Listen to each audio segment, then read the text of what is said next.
بنواجهها كلنا في فترة من حياتنا، مرحلة تطور من الطفولة للرشد، مرحلة ما بين انك تكون انت الاولاني وانت اللي انت عليه دلوقتي، انت اللي قبل كده وانت اللي بعده، انت فعلا، وانت ولا انتش داري.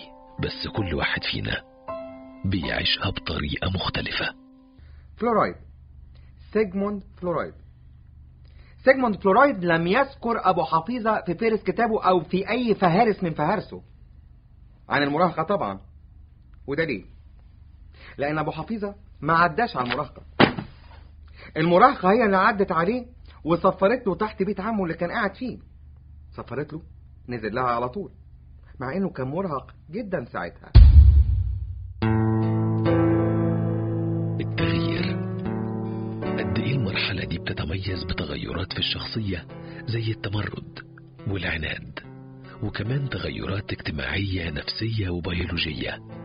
ومن اهم الظواهر دي ظهور زغب بسيط فوق الشفة العليا، خشونة الصوت، الحاجات اللي ابو حفيظة اتولد بيها اصلا.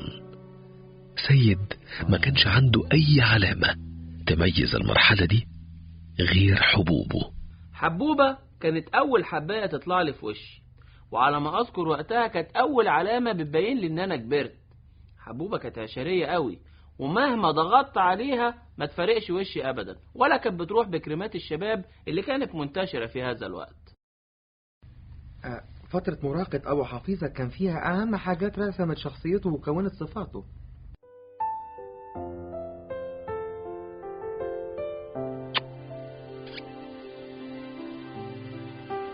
إلا إن في مرحلة المراهقة دي مفيش حاجة بتستمر على حالها. أذكر إنه في أحد الجلسات حكى لي إنه بين يوم وليلة كل حاجة اتغيرت بعنف.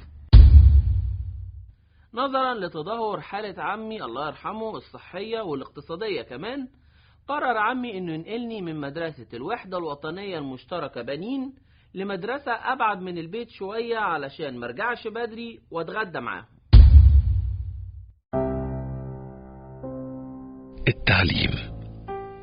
التعليم أيضا من العوامل الأساسية في توجيه الفرد. وهنا يجي السؤال المهم، المعلومات اللي بيدرسها الواحد مننا هي اللي بتشكله فعلا، ولا هو اللي بيشكلها وبيطلع منها حاجة تانية خالص؟ مما لا شك فيه إن تذنيبه طول فترة الدراسة أثر كتير في مستقبله. يمكن أهم حاجة في المرحلة دي هي الحب الأول. الحب الأول اللي بيلاقي طريقه لقلب الواحد من أول مرة. وسيد كان محظوظ، حقيقي كان محظوظ. الواد ده مبخر طول عمره، لقى الحب الحقيقي والعقل اللي يفهمه.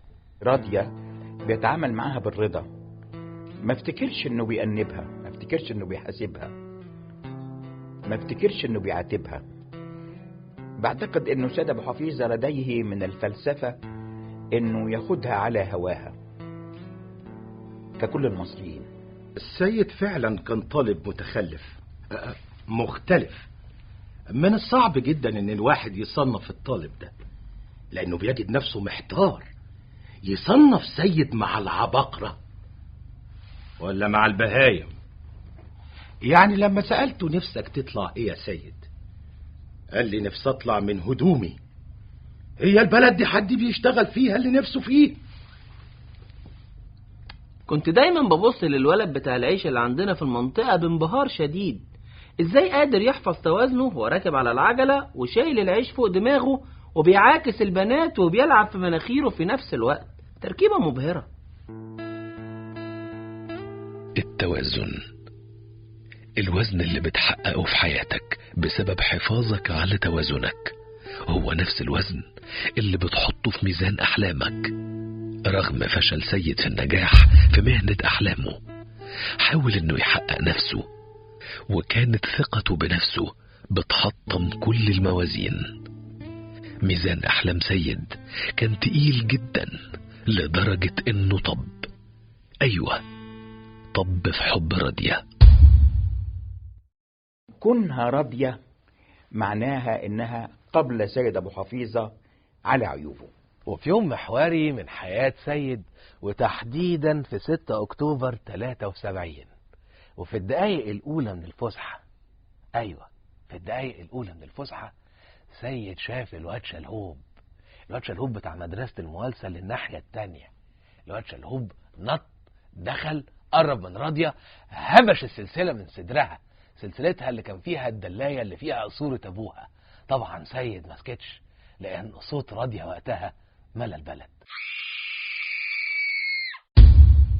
من كتر تعرض سيد لأزمة السلسلة في طفولته أدى ده لإصابته بسلسلة من العقد النفسية اللي احنا نقدر نسميها عندنا في الطب النفسي البديل باسم أنا مش فاكره، لكن المرض ده بيخلي المريض عنده ميل أكتر تجاه البقوليات. وفي اللحظة دي حسيت بالدم الأول مرة بينزل من مناخيري، حسيت بمغص شديد قوي في الحتة دي، وعرفت ان دي اللحظة المناسبة علشان اخطف قلب راضية بعد ما خاب املها في ولاد كتير. الشعور بانتهاك كرامتك وان حاجة غالية عليك اتخذت منك بيولد الابداع.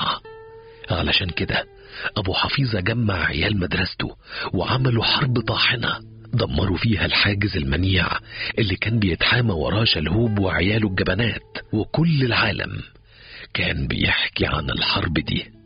كعادته على الإقدام والمثابرة وبمساعدة أعوانه في القومية العربية، دمر سيد أبو حفيظة حوش مدرسة الموالسة في معركة جديدة يدور رحاها بسبب حبوبته. معلمة المعلمة الصراحة، يعني أنا عايز أقول لك أنت ما تفهمش بقى في المواقف عامل إزاي بعيدا عن النجومية اللي هو فيها، لا بس يعني معلمة الصراحة، معلمة أصلي يعني. السر الحقيقي ورا نجاحنا كان وحدة الصف الواحد ضروري علشان اقدر اقف زي ما انتوا شايفين كده. قدر سيد بكل شجاعة يكسر حاجز الخوف ويتجاوز بشكل لحظي عقدة السلسلة، ويحطم جدار المستحيل، ويخترق مانع الصمت الرهيب، ويرد الراضية كرامتها واعتبارها. بس كان فاضل شيء مهم واحد بس. ايه ده؟ هاتا ايجي هاتا سلسلة. برغم عقدة السلسلة اللي عند سيد، ودي حالة مشهورة وعند ناس كتير، إلا إنه قدر يخطف قلب راضية اللي وقفت وهي ماسكة السلسلة في وسط الحوش، وقررت تشكره على معروفه، فقالت: سيداتي لحد ما يبان رجالة غير سيد أحب أقول له إنه فعلا دخل قلبي. سيد كان بيتمنى لراضية الرضا ترضى، وهي كانت راضية برضاه، بس هو ما كانش عايز يرضيها إلا لما هي تبقى راضية.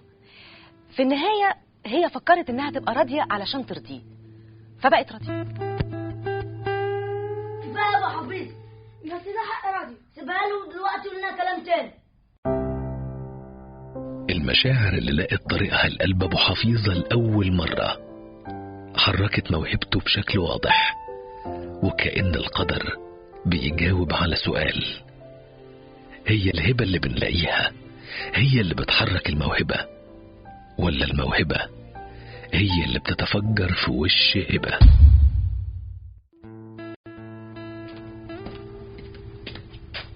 أنا حاسة إن علاقتنا هتكون وش السعد عليا عشان ريحة حواوشي. كان صعب عليا وراضية تتكلم على وش السعد وتقول له: يا وش السعد، في اللحظة دي قال ليها الخبر الأليم: أمك وقعت من البلكونة وهي بتعلق زينة رمضان وتقول: وحوي يا وحوي.